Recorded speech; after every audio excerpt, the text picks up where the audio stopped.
How's it going, guys? Wheeler here, co-founder of the Brotherhood of the Traveling Bats, along with Derek Bonin and with help from Sam Gafford. These guys are going to feed me some questions here for us, and I'll do my best to answer them. Hopefully you guys came up with some good stuff here, so we'll see how it goes. Already, I've got Jaron Hugh commenting about his hair and if he's fat or not. Bro, that's not for me to say, but yeah, your hair looks pretty good, man. So anyway, I'm a factory hitter for GS Sports. We rep DeMarini. Some of you may know that, some of you may not. So just throwing that out there. Check out our website, gsportsus.com. Okay, that'll be enough of that for now. Anyway, so we're going to get started with the first question. How it works, I'm going to send a message to Derek and Sam. They're going to feed the question to me. So there may be some time delays. Derek's on a road trip to see his good buddy John Matson in Chicago, I believe. So hopefully they're on top of things and the road's not too bumpy for him, because I know he was whining about that a little bit earlier. Anyway, here we go. Let's see. Anyway, I am curious what you guys think about the Brotherhood. I know I've had some ups and downs, some good times, some better times. So I'm always interested in your feedback. But I do appreciate everything you guys have done for us, and hope everybody's enjoying the circuits and some of the gear we throw out. And it's been a lot of fun. For me personally, it's a lot of work. Some of you may not know how much work goes into it, but I probably spend just as much time doing the Brotherhood stuff as I do at my job. So take that for what it's worth. I don't know. I enjoy doing it, so I'm going to keep doing it as long as I enjoy it. So first question, cup or no cup, and if cup, banana cup? I gotta be honest, I don't know how to answer that. Maybe I'm not hip to all the lingo. Smelly pirate hooker. Oh, that's my turn that down. Cup or no cup? I don't even know what that means. So whoever asked that, good job. You stumped me on the first question. I got nothing. Cup or no cup? If that's talking about my jock strap and that kind of cup, I would probably say no cup, because I got that good of a glove. I don't need to worry about getting hit. If you're asking some other kind of question, I don't even know what that means. So good job. Anyway, let's move on. You guys are ridiculous. Okay, next question. Don't know who's asking these, by the way. You've played both NorCal and SoCal softball. What's the biggest differences, and which has the best players? I'd say Southern California has the best competition. Seems like there's a lot more guys down there that play regularly, and it's more than just a hobby to them. Up in Northern California, it's a little bit different. It's more of a hobby to most guys, not quite as stiff competition.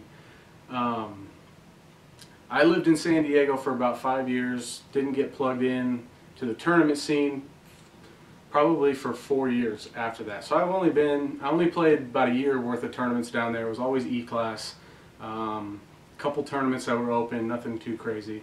But down there it's different. In San Diego anyway, I know LA's is pretty crazy too, but in San Diego, from my experience, you get guys that they play with the same team every weekend. And it's you know, teams travel around a little bit, but you basically have almost like a conference down there. So you end up with the same 8, 9, 10 teams, and they play each other fairly regularly, and it's the same group of guys on the same team every weekend. I always thought that was kind of cool, because you can build some rivalries and you know, get familiar with the team you're playing. There's a lot more strategy involved because you do know their tendencies and whatnot. Northern California, I've been playing tournament ball up here for about a year. Just got into D class back in June, so only a few months now that I've been playing D. It is a big difference up here from D to E, much bigger difference than it was in Southern California. It's different up here. Guys play softball, the majority of guys play softball as a hobby rather than where we playing this Saturday, it's are we going to play? And To me, it's not quite as fun, but I do enjoy it up here because of the group of guys I'm with right now. Great team, great group of guys, it's awesome. But it is a different vibe because, like I said, the attitude down in Southern California was, where are we going to play, where are we going? And you know, up here it seems like getting guys out is not their first priority. So it's just a little bit different feel. For me personally, I'd rather play every single weekend, which I do. I think I've had 2 weekends off in the last 6 months or so. And that's fine with me. I'll travel around, play ball with whoever. But that's kind of how it is up here. It's a little different, but I enjoy both. I enjoy both, and I enjoy the people. Just different feel. You know, I don't know what else to say. Next question. Next question. You guys, I'm guessing that's Matson. If not, somebody else, you guys. Do you condition your beard, and if so, what conditioner? You guys want a video of my shower or something? I don't know. I don't know. Probably not. It might not be a good idea. I do shampoo my beard, and from time to time, I will get the 2-in-1 shampoo conditioner. As you can see, I don't have any hair up top, so it's all for the face, and I gotta keep it looking good, pristine condition, because you know, let's be honest, it's a money maker. So if I didn't have a beard, you know, it'd be Wheeler Who. So anyway, I don't know much about those kind of products. I'm not a hair care guy. I don't know different kinds of shampoos and whatnot. Mine is in a green bottle, a lime green bottle. If one of you could find a picture of that, throw it up online. I could tell you if that was it or not. Otherwise, you're going to make me go read the thing, and I don't feel like getting up right now because I'm kind of busy. So that's enough of that. Next question.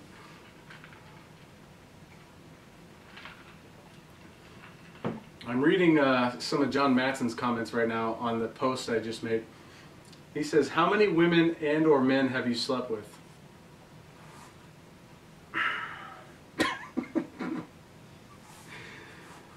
John, do I count any of your family members in that list of people? I'll leave it at that. He also asks, does your beard have its own scent? Yeah, it usually does after I'm... Never mind. Next question. Matthew Treadway says, do you dye your beard black or is it just really tan? Yeah, I dye it black. 29 years old, got some salt and pepper going on, not a huge fan of that. So black it is. Probably going to keep it like that for as long as I have the beard. So that's pretty much what that is. I don't know why you guys are so fascinated by the beard. It's actually a pain in the neck. You know, I wake up and I got it going this way. Some of it's here, some of it's really not. It's quite the hassle. You can ask anybody. Next question.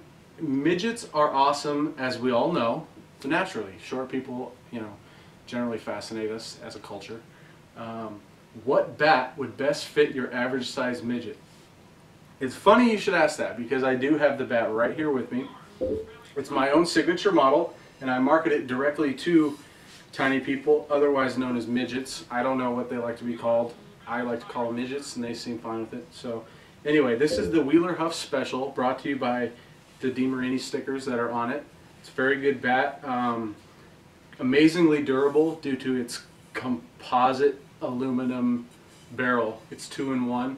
It's twice the power, you know, half the problems. So this is it. You could probably find this at none of your local stores, so look it up online. Probably not going to find it there either, but it does have my name on it. Right now this is the only one you can find. It's worth upwards of like probably 39 cents or so. It's a really nice grip. Circa 1987 I think was when this was manufactured, so it's been around a while. When I was younger I knew I would probably be at the top of my game right about now, and so I had the signature model made for that reason. So when I peaked, I would have this here for me and be able to share the wealth with the tiny people. So I do not always keep a batting glove on it. This is a pro equip. Basically this is to keep it warm. Colder weather, heat up your bats. Come on guys, you know what that does. So anyway, that's what I have to say about midgets, tiny people, whatever you call them. They're nice, usually have great personalities. Very short arms also. So This is the tiny person bat. Check it out. You're probably never going to find it. It's here. Come by. Stop by. I'll let you swing it. So, moving on. I got a whole bunch of things popping up on the site here. Take a look at some of them real quick, and then I'll get the question going next. We have several comments. That beard question about dyeing it was from Matthew Treadway, by the way. I don't remember if I said that was from him. Kenny and Raquel Ferguson, what made you become a factory hitter? I'm reading the names off the ones that are posted in the public comments. What made me become a DeMarini factory hitter? Funny story. I picked DeMarini to be my brand of choice for bats a couple years ago, and it was because of the OG Cartel. Several of you know this bat. It's a great bat. Awesome. I loved it. Had so many of those since then I can't even count. That bat switched me over to DeMarini.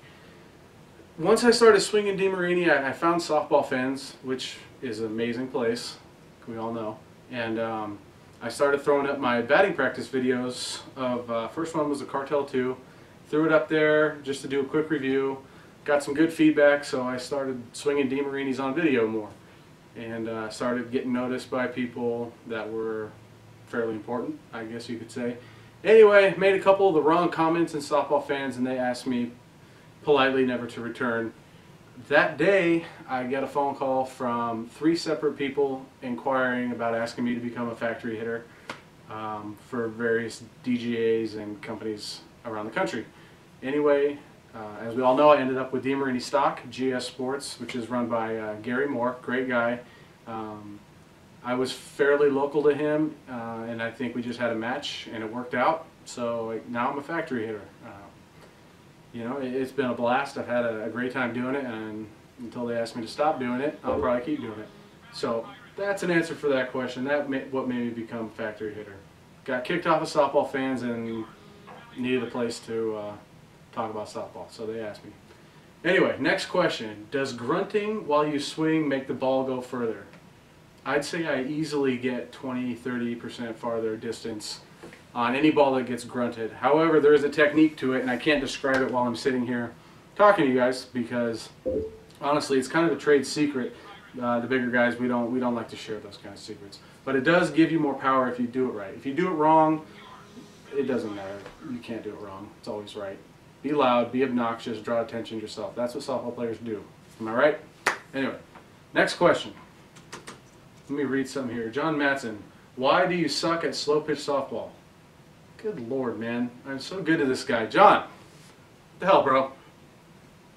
Yeah, I don't know why I suck. Probably all the injuries. I don't know. He also asked, on average, how many alcoholic beverages do you drink in a week? 0. I don't drink. He also puts a picture of a squirrel. And what do I think of the macho squirrel? John? It's cool, man. It's a squirrel. Whatever. I don't care for squirrels. Next question. What has been the best moment for you in the Brotherhood? What are your future expectations for the Brotherhood? That is a good question. Best moment for me in the Brotherhood, probably the beginning, when it all kind of came to be with Derek and I. It was kind of an interesting deal because I didn't really know Derek very well. Just talked to him a few times online, doing random deals here and there, and just chit-chatting about softball. Right around the time I got picked up by DeMarini Stock. He wanted to. I had a food dog, the U-Trip food dog, the food trip, the Foo-U, whatever you want to call it. All right, we're gonna put this on vibrate.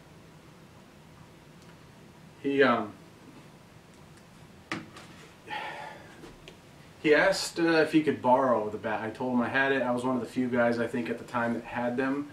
I had a personal one. He asked me if he could borrow it, kind of in a joke, you know, and I said, yeah, you know, whatever. Send me your address, I'll send you the bat. And he sent me his address and had about 3 or 4 LOLs and ha-ha-has, you know, because, you know, he didn't know me, I didn't know him, and he thought it was all a joke. So anyway, I decided to send him the bat. and sent him the bat, and it showed up at his door. Apparently, he really did think I was joking, because the post went up in one of the groups. I forget which one it was. I won't throw out any names of groups right now. I know there's a lot of turmoil going on with stuff. But he posted it up there saying that, you know, he met me and I let him borrow this bat, and, you know, it was nice of me to do that, whatever. Well, apparently other guys chimed in as a joke also, saying, hey, I want to try it too. Let me try it. Let me try it. Well, next thing you know, we've got, you know, 4, 5, 6, 7 guys want to try out this bat. It was a food dog. And, you know, me and Derek started talking and said, you know what, it'd be kind of interesting to just send it around the country to people and have them put stickers on it or tell us about their experiences or whatever. And so I drew up a what eventually became the 10-city DeMarini demo tour. I drew up that in the early stages. Doesn't look much like it does now. Drew that up, made a post, and just asked for people to sign up. And I think we had close to 20 or 30 people that wanted to try it out. So we said, okay, well, I'm going to pick 10, 15 guys, I forget exactly. So we started it. I shipped the bat off to Derek already, and then he swung it and sent it to the next guy. And it was kind of a cool feeling being, you know, helping guys out that wanted to try a bat. It was a kind of a rare bat. Most people hadn't swung them, didn't even know they existed. So it was kind of cool tracking that around the country. And in the meantime, Derek and I, we kind of started brainstorming about, you know, should we start a group for this? It seems like we've got an interesting idea here. Guys seem to be taking a hold of it. So we started the Brotherhood of the Traveling Bats. We started a group that eventually became what it is now. After we got started, we included all the people in the initial circuit into the group, started adding our friends, random people we met online, and I eventually started out with another VX2 circuit, the one with the skulls and the black and everything. So we threw that out, and those were the first 2 free circuits, just to kind of get an idea for what kind of popularity this would have. And you freaking people were all over it. It was unbelievable. In no time, I had both these bats shipped out, and I thought that was kind of a big deal, having 2 bats going around, whatnot. And so all that was happening, and Derek and I continued to talk, trying to figure out how we could modify what we're doing. And, you know, we didn't feel comfortable sending all our bats around because we had to swing them, and can't be doing that. So then we started having the buy-in circuits. And just so you guys know, when you buy into the circuit, the $25, $30, whatever it ends up being, the bulk of that goes towards literally just purchasing the bat. The rest of it goes towards my shipping to the initial person, and then I do make a few bucks, maybe 10, 15 bucks on a bat. That's part of my business. That is kind of built into what we're doing here, so I just wanted to tell you guys that is how that works. There is a tiny bit of profit to be made by myself, and but you guys get to enjoy the bat. You guys get to win the bat. To me, I think everybody wins, and I haven't received any complaints on that front at all. So as long as this keeps working, we're going to keep doing it this way. And so anyway, the group continued to build and grow, and now we've got over 1,200 members, and you guys are amazing. Some of the best people I've met in my life, really. Some of the most generous people. You guys are constantly donating to each other, helping each other out, sending bats out to each other. And for me, that's kind of what started it all, and it's still a very important part of what we're doing. So anyway, that kind of covers as far as my favorite parts of the group, the beginning. And the times have continually gotten better, but that initial step that we took is just very important to me personally, and I'm sure Derek would probably say something similar to that. And you guys just continuing to make the group what it is. I don't know how many bats we've got out right now, probably close to 10 maybe. I never in a million years thought we'd be at that point, so it's been pretty great. To address the question about what the future expectations are, I can't really get into that right now. I do have things in the works, and some stuff that will be changing, some stuff that will be staying the same, some stuff's going in a different direction than maybe anybody else expected. The circuits will stay the same, and for the most part the group will function as a community. But I can't get into exactly what my plans are, because there are things I'd like to do. But we'll get to that when we get to that. We're going to take a short break right now. We'll be right back. And during the little break there, I've been reading some of your comments. Tier, how did you get Christmas in your mouth? We'll handle that in a PM. Huh? What do you say? John Matson says, does the term struggle snuggle offend you? Extremely. Stop being a freaking weirdo, bro. Alright. He also says, does it bother you when I talk about Tierra's legs? You can work that out with her. I don't want to get into that right now. The next question. If I had to choose between never having a beard again or swing anything but the D, which would you choose and how would you handle it? I don't know what you guys, how you guys come up with this stuff. First of all, I would never give either of them up because there's no force on earth that could make me. So, having said that,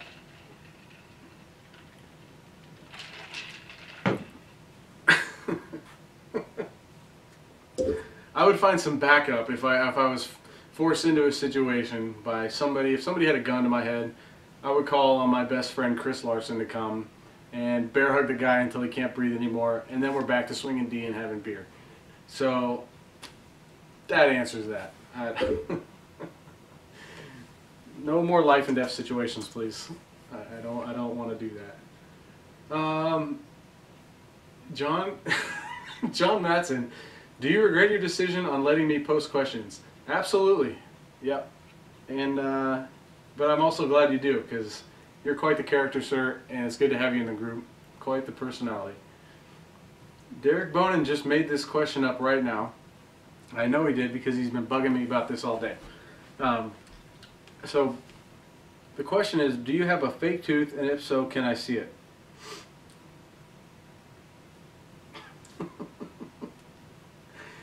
Here it is. That's all you get. No more questions like that. Next. How many licks does it take to get to the center of a Tootsie Pop? That's from Jaron. Jaron, I don't suck on Tootsie Pops, bro. I don't lick them. I don't do that. So that's up to you, buddy. Next question. For some reason, I knew this question was going to show up. Do the carpet? Hold on. Do the drapes match the carpet? Hardwood floors. Next question. Squirrel. Okay, that's not a question, John. Did you ever get that gator from Tierra? No, I didn't. I was still waiting. Didn't show up. Sorry. I don't know where that gator is. I'm hoping, looking for a pet. Bought an aquarium or like a pool. Probably going to keep him in there for a little bit, but he hasn't showed up yet. So whoever's got him, send him this way, and I could really go for a pet gator. So I kind of want to try gator too, eat it maybe, but I probably wouldn't eat my pet. I don't know if you would do that, but I probably wouldn't. There's a next question. Does a bear shit in the woods? Yeah, I would assume so. Have you seen it? I can't prove it. Never witnessed it firsthand. Dogs do. I do. So there's two things, I guess. Can I count on one hand the amount of times I've struck out in slow pitch softball? Yes, I can actually, and I remember them. I remember them both. And depending on if you include swinging strikeouts or strikeouts looking, I'll include them both for the sake of this question. 2 times. The first time was my very first tournament in San Diego, out in Temecula, probably back in 2010 or 11. Honestly, I can't remember. Co-ed tournament, and I think it was my first at bat of the game. I had never played U-Trip before, and a guy threw me a short inside pitch, and I was league night hero before that. That was me, cut off sleeves, baggy pants, big old uppercut. That's how I swing. He threw me a low inside pitch, and I swung right through that sucker. Strike three, one of the most embarrassing moments of my softball career. And I don't mind telling you that. But, you know, I've never done that again. I've never struck out. I honestly don't even know if I've missed a pitch anymore. Fouled some off. Been very close. But yeah, that's the only time I've ever swung through strike three.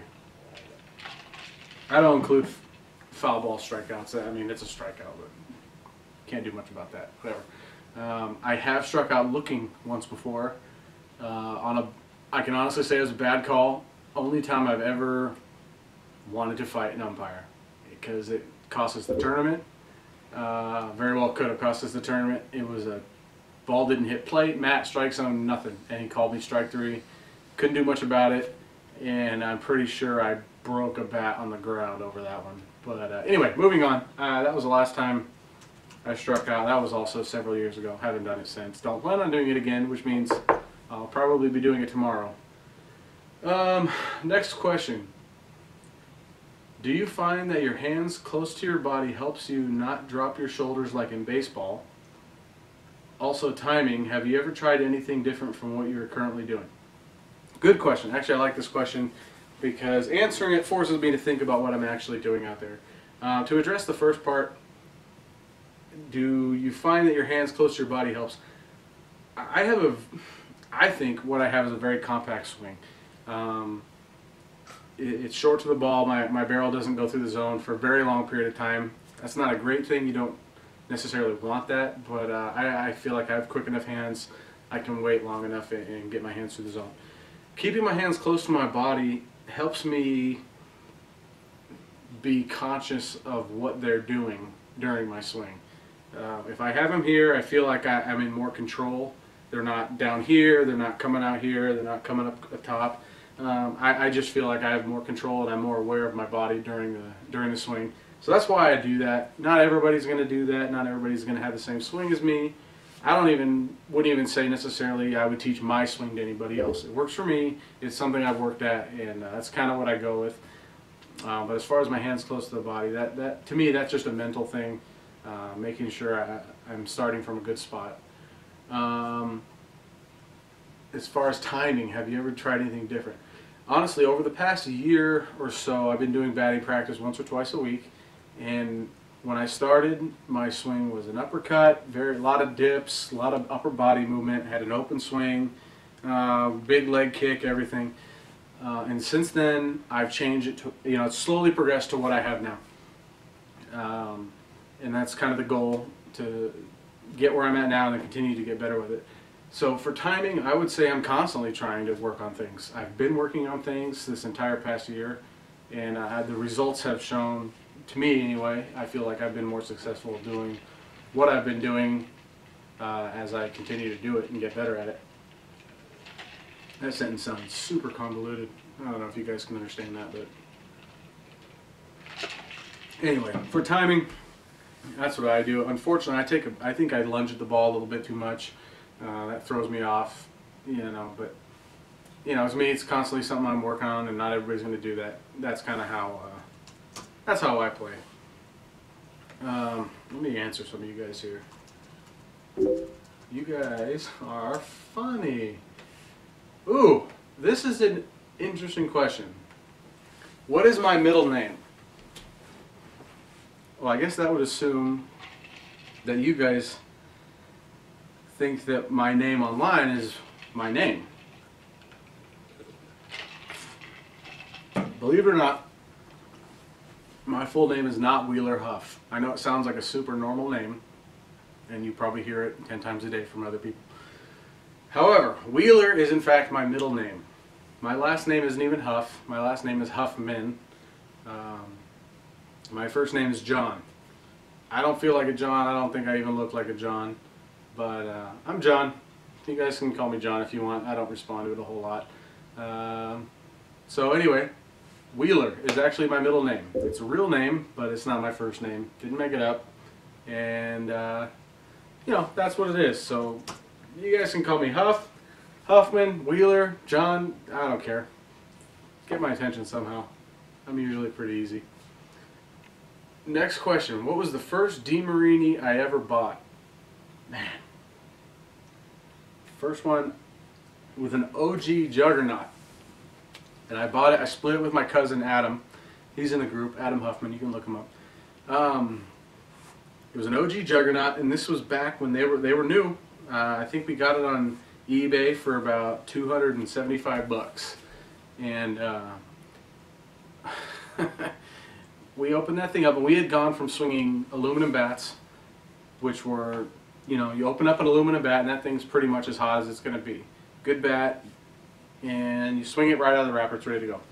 We buy this Juggernaut, which we've come to know now that those things are logs. They're tanks, but they're logs. Takes several hundred swings to break in. They've got that foam in there that you need to break down. We didn't have any of that information when we bought it. All we knew was that this was the new hot thing coming out, and you know, we'd seen a couple guys swinging them, so we went and bought one. I think it was a 28-ounce OG Juggernaut. I have since had to lay it to rest. Blew that thing up out in Santee one game. Anyway, we were not impressed with it, I'll say that. Coming from aluminum bats and just being ready to go, we were going, what in the heck, what is this thing? You know, it's a composite bat. Nobody knew what composite was. This was back in 2007. I mean, I didn't know anyway. I don't know. I think at the time the Ultra 2 was getting wiped out, or something was going on. Nobody knew in my area what composite bats were. We bought that thing because we heard about it, saw a couple guys swinging them, thought they looked cool. It took forever to break in. Eventually we realized, oh, these things take some time to break in. Cool, broke it in, love it, blew it up, buried it, moving on. So, nobody else is responding. Next question, have I ever thought about braiding my beard? Well, yeah, I mean, I've thought about lots of things. You know, I think about playing softball, think about Job, my dog. Hey, thank you, sleeping. Yeah, I thought about it. That's not really long enough, though. If I braided it, it would probably just be a bunch of little, like, stupid little nuggets hanging off my face. You know, I don't think it would look good. I'm white. I don't have a lot of style. I'm not sure I can pull something like that off. Maybe cornrows. We can do some cornrows if that's what braiding means. Again, I'm white. I don't know what these lingos and terms.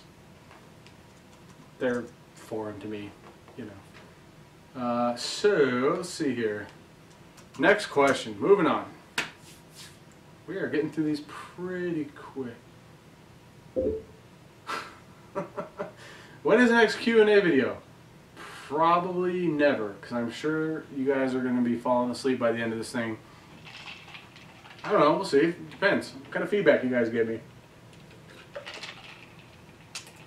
If you guys like it and want to keep doing it, I don't know how long this is going to end up being. I'm going to cut it down a little bit.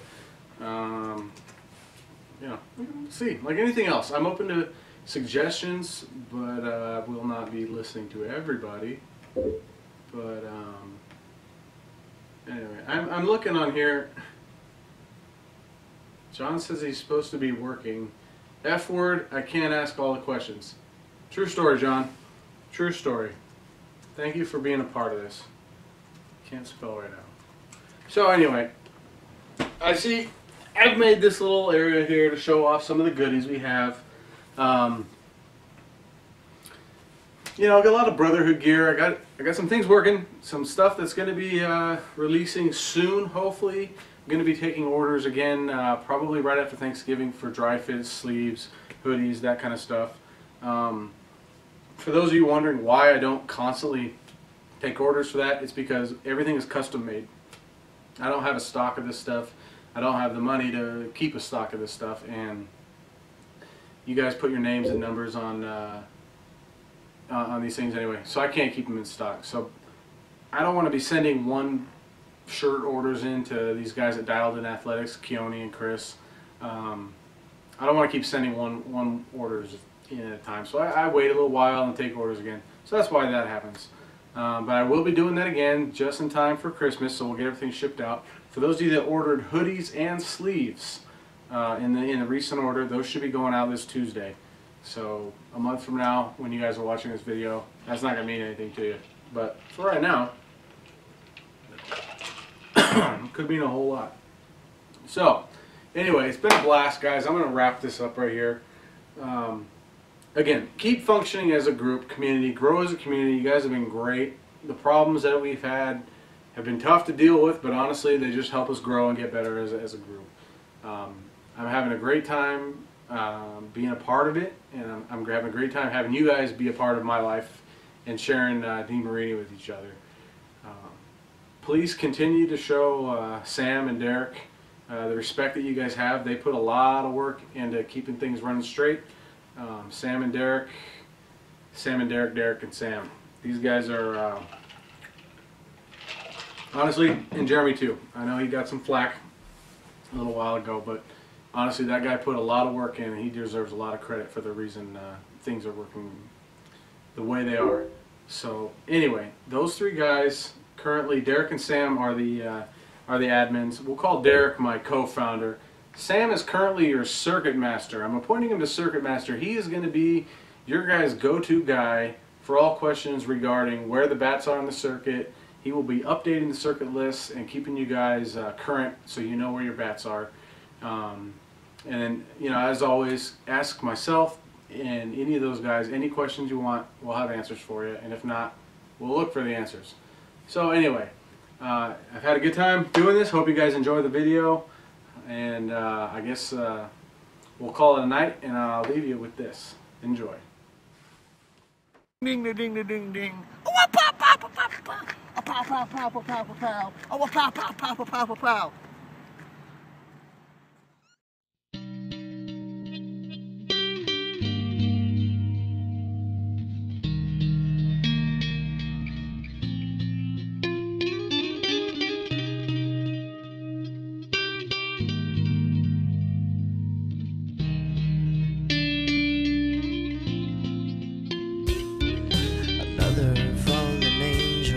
Her halo to the ground, a tragedy of sorts, I would suppose. A table set for two, now only one amongst the crowd. A solitary face, single rose. No one sees your pain, no one feels your hate. No longer silver line in this forsaken place. Shine on for the beauty, for the beauty. Shine on for the beauty, for the beauty. Forgotten queen of hearts now has lost her crown. A memory, a distant thought, becomes a ruler of bitterness and doubt, afraid of what they'll say, what she's become. No one sees your pain, no one feels your hate. No longer silver line in this forsaken place. Shine, shine for the beauty, for the beauty.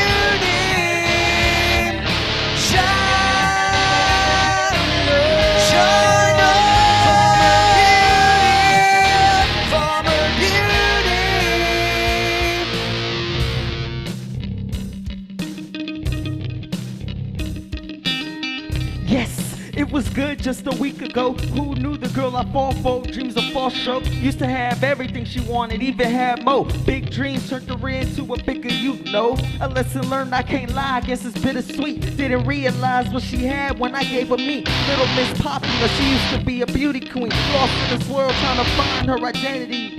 Yeah, and I hope that she remember me, but everything don't always turn out the way you wish they be. So I'm sitting back, thinking back on where they used to be. If I could go back and make it right between you and me, I would, and make you shine like the brightest star. My former beauty turned into a fallen star. No one sees your pain, no one feels your hate.